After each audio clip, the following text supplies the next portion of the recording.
थेट जाऊया, आपले प्रतिनिधी ज्ञानेश्वर लोंढे आपल्यासोबत जोडले गेलेले आहेत। चिंतामणीच्या गणपतीच्या ठिकाणी ते उपस्थित आहेत, मंडपाच्या इथे। ज्ञानेश्वर, आत्ता सध्याची दृश्य आपण पाहतो आहोत ती आहेत परळच्या राजाची गणपती मूर्ती जी आहे ती विसर्जनासाठी गणराय मार्गस्थ होत आहेत। दुसरीकडे चिंतामणीच्या गणराय विसर्जनासाठी कधी नेमके मार्गस्थ होणार आहेत, काय अपडेट्स आहेत?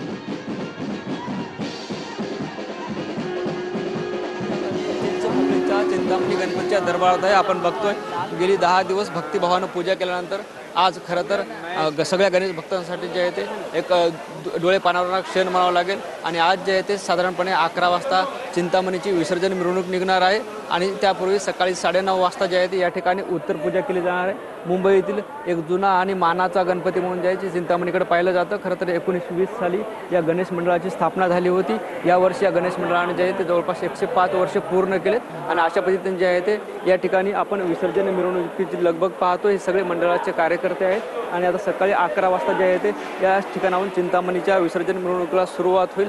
मोठ्या भक्तिभावाने पूजा केल्यानंतर ही सगळी जी आहे ती मंडळाची कार्यकर्ते आता विसर्जन मिरवणुकीच्या तयारीत आपल्याला पाहायला मिळतात। एकंदरीत जर आपण बघितलं तर गिरगाव चौपाटीवर साधारणपणे उद्या सकाळी 9 वाजता या सगळ्या चिंतामणी गणपतीची विसर्जन मिरवणूक पार पडणार आहे, ज्या ठिकाणी विसर्जन केलं जाणार आहे।